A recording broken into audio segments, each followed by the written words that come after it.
in LA this week. Right now we're distributing about 2,000 food boxes, and everybody and anybody in the community is more than welcome to come down and receive a box. It's to be able to come out and be with one another in a safer environment. To really have a place of my own and just be able to say I did something in my life, it's a good feeling.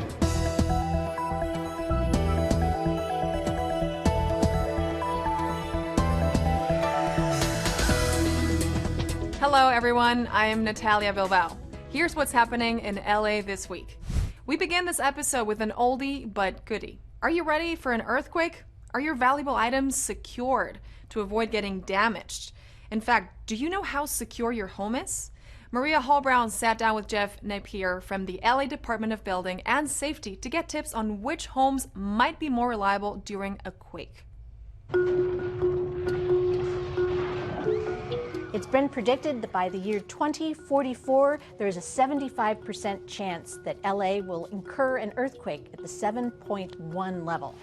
And a lot of buildings need to be retrofitted here in Los Angeles. And to explain what buildings need to be retrofitted and how that whole process is taking place, I am delighted to welcome Chief Building Inspector Jeff Napier of the LA Department of Building and Safety. You see these older apartment buildings all throughout the city with little poles holding up the upper stories. Those are typically what we would call a soft story building. Okay. The definition is 2 stories of wood frame construction with an open, let's say, tuck under parking, right? Or a similar space underneath with open wall lines where we don't have the proper shear paneling and supports to resist the forces of lateral forces in an earthquake. What happens to these buildings in an earthquake? We all know in the Northridge earthquake, these types of buildings did not perform very well. The buildings, top heavy, create a little bit of momentum and they collapsed onto the lower stories. There were quite a significant loss of life in that earthquake, so the building code has adapted and these buildings need to be upgraded so that they can withstand these forces. So what is normally required to retrofit one of these soft story buildings? I mean, it doesn't seem possible to me. Folks out there are pretty creative. Certain companies have come up with their own products that address these type of issues, and they're a little easier to install. What's the best thing to do if you start to feel an earthquake? It's best to just get under something solid, a table, get underneath, drop cover, hold on. In these soft story type buildings, you're going to be above the weakness, so you'll be up on top. Council member Curran Price is continuing his campaign to shelter the homeless in CD9. Residences on Maine is the council member's collaboration with Mark Wilson of the Coalition for Responsible Community Development and Stephanie Klasky-Gamer of LA Family Housing.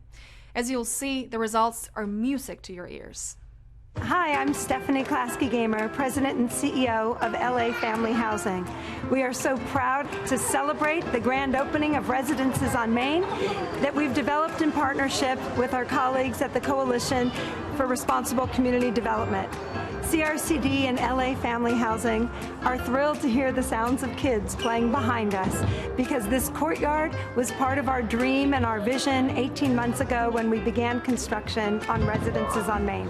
It's going to be able to take some of our homeless neighbors off the streets and give them a place to stay in a facility that's safe, that's clean, and that will be providing resources. And that's why it's going to be so important for the families and for the kids.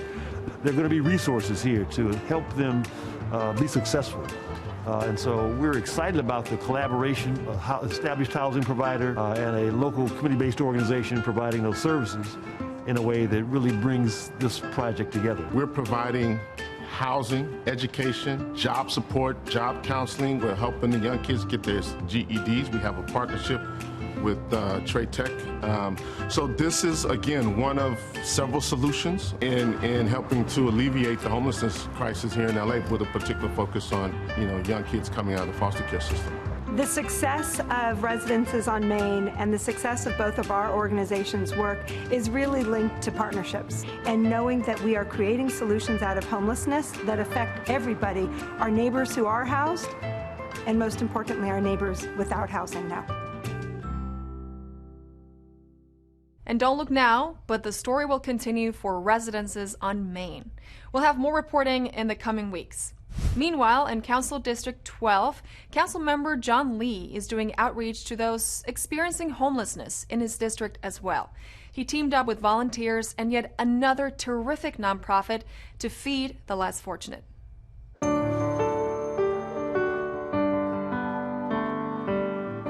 This is our Lunches with Love program. There's a lot of different nonprofit groups out there that we have been partnering with to give us an opportunity to gain the trust of people who are unhoused in our community. So it's more than just a meal that we're giving them. It's really gaining that trust so that we can hopefully someday get some of these people the services that they need. This district indicated it was doing a program of all these community churches and nonprofit organizations that were providing and giving back to the community by making lunches. We want to contribute back, and this is a great way of doing it. My mom and I are able to do a few lunches, yet we're able to do it ourselves and contribute along with other members of the church. Hello, we got meal delivery if you're interested. There's a lot of folks out there that need caring, and this is one way you can show someone that you care. One of the most important things I think to do now is to love your neighbor. Whether we have differences or don't have differences, love your neighbor, take care of people, show love unconditionally. Whether COVID or economy or politics, show love unconditionally.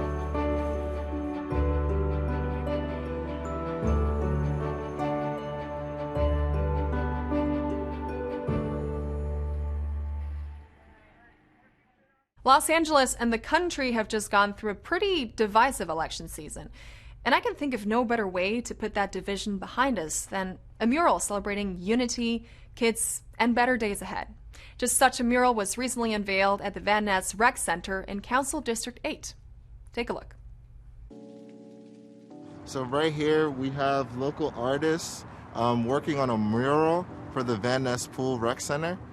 So we also recently renovated this pool, and as you'll be able to see, there's an Olympic-sized pool right here in South LA for residents and members of this community to enjoy. Last year around this time, the artist, Michael, along with our office in CD8, we did extensive community outreach to get input from residents and really get a sense of what they'd like to see from this art piece. And then Michael took his expertise and helped to translate it into the beautiful piece that we see today. So I try to focus a lot on the actual people who are here at the park, you know, all ages, all backgrounds and stuff, and really make it a piece about them. I think it's important to document and also to show who lives here, you know, and who's part of the community. Because 100 years from now, we want to let people know that we are here. Being able to assist Michael is teaching me a lot. I feel like I learn every day, like, because he's such an experienced artist.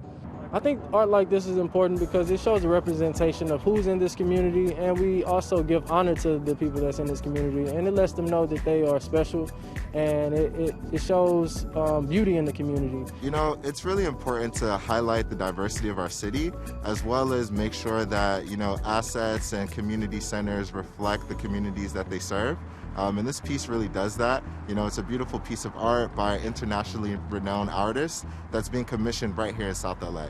So it really just underscores, you know, Councilmember Harris Dawson's belief in art, belief in the transformative power of art, and acknowledges the fact that we need the first-class amenities right here in South LA and in Council District 8.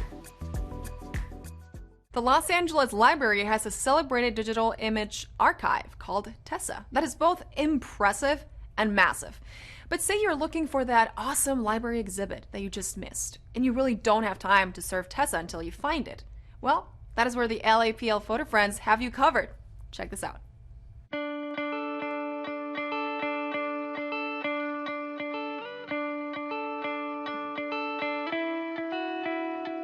Here in the History Department, we're lucky enough to have an exhibition space that is devoted to the photo collection. And I am extremely lucky that my friends group, Photo Friends, is made up of so many just amazingly talented, passionate people. A few years back, we came upon the idea for when we do these exhibits, or even just as a way to curate the photos in our collection in a meaningful way, to start publishing. Because, self-publishing platforms, it's much easier to do now. We started with this book here, which focuses on one of our collections. It was a photographer named Herman Schulteis who shot the city in the late 30s. We did an exhibition, and using Amazon's self-publishing platform, we made this book. It was just a really easy, cost-effective way to help curate the photos, promote the collection, but to also raise some money for Photo Friends, which in turn helps the library. Over 130,000 photos that people can instantly access, which is really great. But, trying to swim through that many photos can sometimes be a little bit daunting, especially if you don't really have an idea. So these books have just proven to be a great way to study our collections or themes about Los Angeles.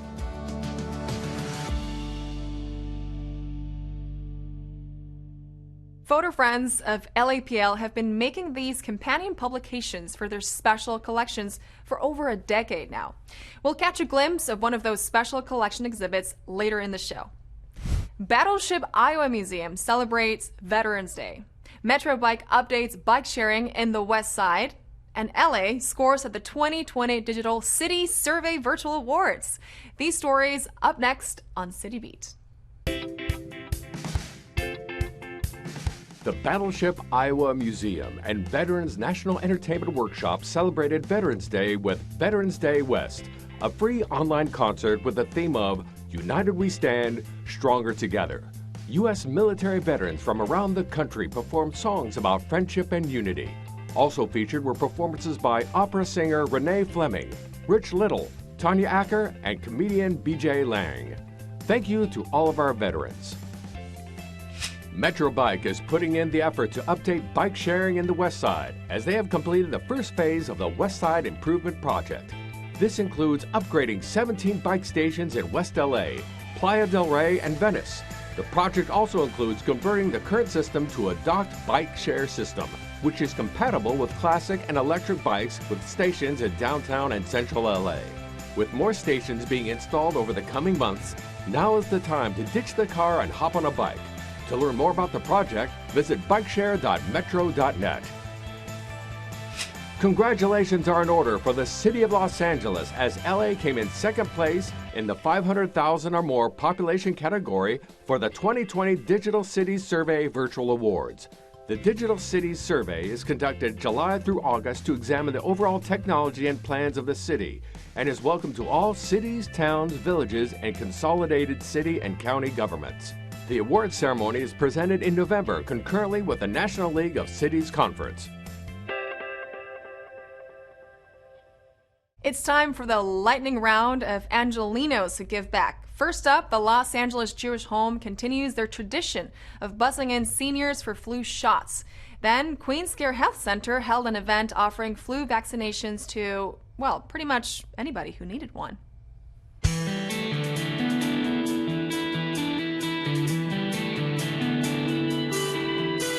Today we're having a drive-through. We're trying to show the importance of bringing our participants in COVID times. In addition, we're giving them the flu shot, which is very, very important during the time of the pandemic. The Bremen Center is a PACE program where we enroll people that are over 55 years old, have chronic diseases in our area. People are getting COVID, and it usually attacks people that are above 55 years old, chronic diseases on multiple medications, have diabetes, hypertension. And the flu shot is actually to prevent them from getting, in addition, a co-infection with the flu, and the flu season has already started. En esta localidad tenemos clínicas adentro donde hay doctores que pueden atender sus atenciones, sus necesidades médicas. If they need medical appointments and we don't have the specialists on site, we would actually take them to their appointments. We have the buses, we have transportation for them at no charge. All they need to do is just have, any source of insurance, medical and Medicare. We want to facilitate the medical need for the patients, but also for the family members.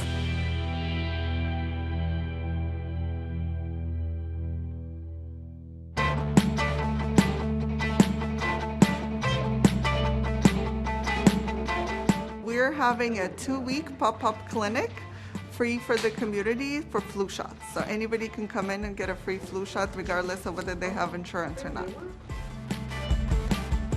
The flu shots are important every year, and people should get them every year. This year they're even more important because the symptoms of the flu mimic the symptoms of the COVID-19.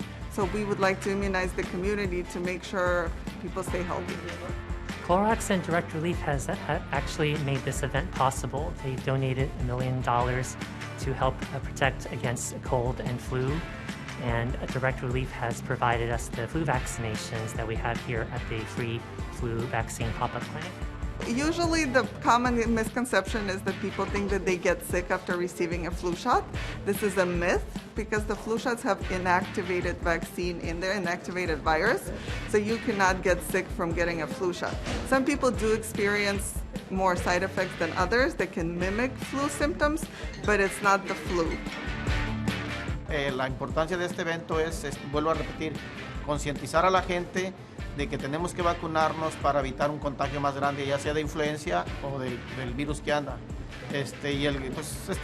Siempre en este hospital han sido grandes eventos, de los cuales estoy muy agradecido de participar en ellos y agradezco pues todo lo que me dan aquí. Free flu vaccine pop-up clinic will be occurring this week and also next week. And then their donations also make the flu vaccines possible at our health centers throughout Los Angeles. So they can always go to our website, queenscarehealthcenters.org. It has information for all the services that we're providing and information on other events that we're hosting.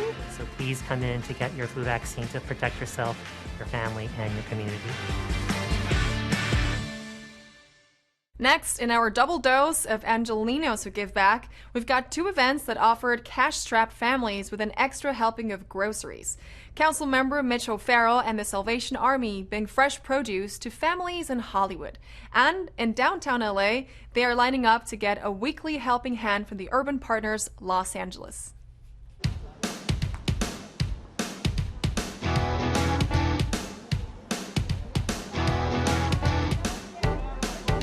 This is another food distribution event, this time in Hollywood. We've come together with the Guatemala Chamber of Commerce, of course the Salvation Army.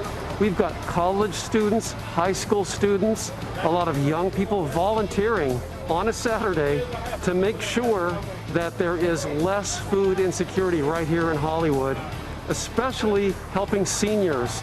Right now we're distributing about 2,000 food boxes, and everybody and anybody in the community is more than welcome to come down and receive a box. So this is really great. There's fresh eggs and milk and the staples that you need, and then unsweetened tea and unsweetened orange juice. Perfecto. ¿Qué clase de ayuda usted busca? Pues la comida más que todo, porque ya ve que es lo que más se ocupa, la comida. Y gracias a Dios pues que nos dan un poquito. Ahorita por el trabajo, no hay trabajo, pues no hay trabajo, no se haya qué hacer, pues. Y esto pues nos ayuda bastante. During COVID, people are really stretched to the limit financially, so these food distribution events are really critical in our neighborhoods in LA.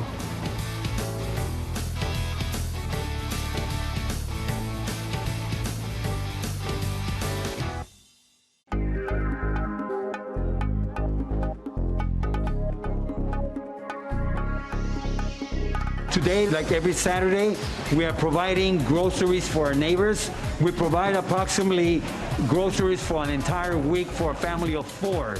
At this moment, we are serving about 1,700 families. The pandemic is hitting really hard to this community because these are some of the most vulnerable, some of the most poor within the city. And many of them have yet to receive any kind of help from the government. So they turn to food banks like ours to be able to sustain them through the weeks. A recibir algo de alimentos.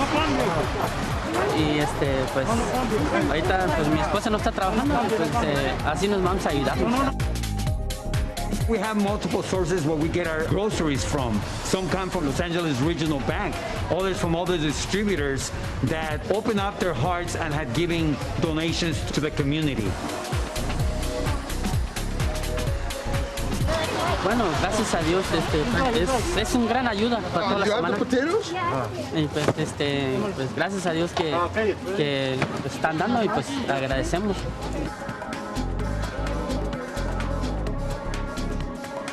Todas las personas califican, no hay ninguna regla que tienen que seguir, nada, es gratis, la comida es gratis, todos están bienvenidos y aquí los esperamos, sí.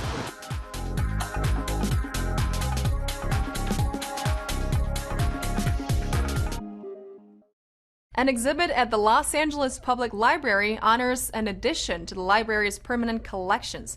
The programs, posters, scrapbooks, costumes, props, and yes, marionettes from the lives of the Yale puppeteers were on display representing the life's work of 3 extraordinary individuals. Here's a little more about the Yale puppeteers and the Turnabout Theater. We recently launched a virtual version of our upcoming exhibit, Life on a String, the Yale Puppeteers and the Turnabout Theater. The actual physical exhibit, which is items from one of our biggest collections, was supposed to have launched in our Getty Gallery on April 2nd, but of course didn't. And so rather than wait for people to get a view of the objects in the exhibit, we decided to launch a virtual version. There's around 240 or so objects in the actual physical exhibit, and I think we have around 40 or so in the online one. The Yale Puppeteers were 3 men who in the 1920s met. 2 of them met at the University of Michigan. Then they met another gentleman at Yale University, and so it was Foreman Brown, Harry Burnett, and Roddy Brandon were the 3 men. And they enjoyed performing with puppets and marionettes, and so they formed a traveling troupe. And even though marionettes were thought of as children's entertainment, all 3 men had this vision of more sophisticated entertainment geared for adults using puppets. Go to exhibits.lapl.org and they can dive in. And in addition to the online exhibit, we recorded an audio tour. And so we haven't posted the entire audio tour online. We're going to hold some of it back for the in-person exhibit, but you can listen to some of the audio tour, which includes some of the snippets of some of the songs. Restaurants in NoHo are taking their culinary acts outdoors. Councilmember Paul Krikorian took us on a guided tour of one row of restaurants that are offering dining alfresco. So we're here in the NoHo Arts District, and we're standing right here at the very first LA Alfresco program that has actually closed off traffic lanes in the whole city. This has been such a tremendous success, such a welcome addition to this neighborhood. All of these restaurants, all independent, small business restaurants that are such a vital part of the NoHo environment. So I'm really grateful that the business community here was able to work with my office and the Department of Transportation to really quickly put up this LA Alfresco program here in NoHo. I think it's great that the small businesses are able to still have an opportunity to be open, and I think it's great a lot of people clearly want to support and are up for it. I think it's nice how most of the cities have this outdoor area to kind of adjust and make room for it and make it happen. The great benefit that we get from this is this slows down traffic. And this is an area that for years and years has struggled with too many pedestrian fatalities and bicyclist fatalities because of reckless driving and speeding through this area. So by taking out this traffic lane, reducing the size of the street, still plenty of people going through. You see there's no congestion, but people do slow down, so it makes it a safer environment for our pedestrians as well. It has helped quite a bit, so, and it's nice to sit outside when weather's so nice, of course. But, yeah. Keep the social distance, so everybody, stay safe out here, you know what I'm saying? Customers love it, the business owners love it, the neighbors love it. It really has been a win-win that keeps people safe and keeps people safer by being able to dine outside and in a socially distanced manner, and still lets these businesses continue to thrive, even in the challenging time of the COVID-19 pandemic.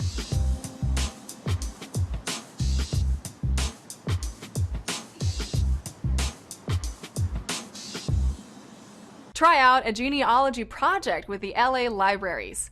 Drive through a Wonderland adventure or check out the LA Skins Fest online. It's all up next on Virtual Things to Do. Looking to share your family history in a fun way for the holidays? Have family members who aren't interested in doing genealogy but are interested in the information you find? Well, the LA Public Library has an online activity for you. Learn from Genealogical Society of Hispanic America member Isabel Perez how to use Google Drive in a new way to present your information to others.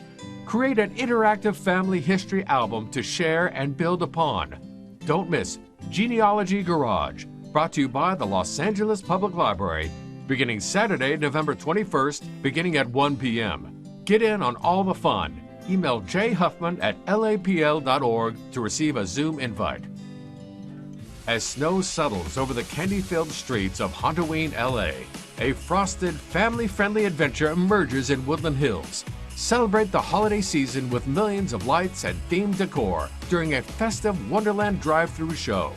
Experience the magic of our inclusive showcase of the most wonderful time of the year from the safety and comfort of your car. Wonderland is located at the Promenade at Westfield, Topanga.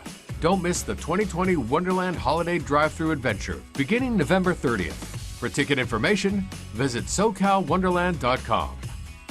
Celebrate Native American Heritage Month by screening cool and eclectic films online. LA Skins Fest is a festival that will celebrate Indigenous people throughout North America by telling diverse stories, commemorating heritage, and fostering dialogue on a variety of platforms. LA Skins Fest is considered a major launching ground for the Indian country's most talked about films. Their long-standing commitment is to join filmmakers and film connoisseurs together to experience great Native America cinema. Enjoy over 70 features and shorts that will be screened through the festival's 5-day run. It's all about celebrating culture and movies through the 14th annual LA Skins Fest, happening November 18th through the 22nd. For information on film schedules and tickets, visit laskinsfest.com. And that's a look at some virtual things to do.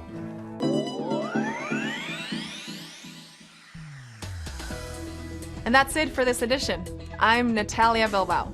From all of us here at LA This Week, thank you so much for joining us. A reminder that you can catch us online at lacityview.org. We're also on Facebook, Twitter, and yes, YouTube. See you next time for more LA This Week.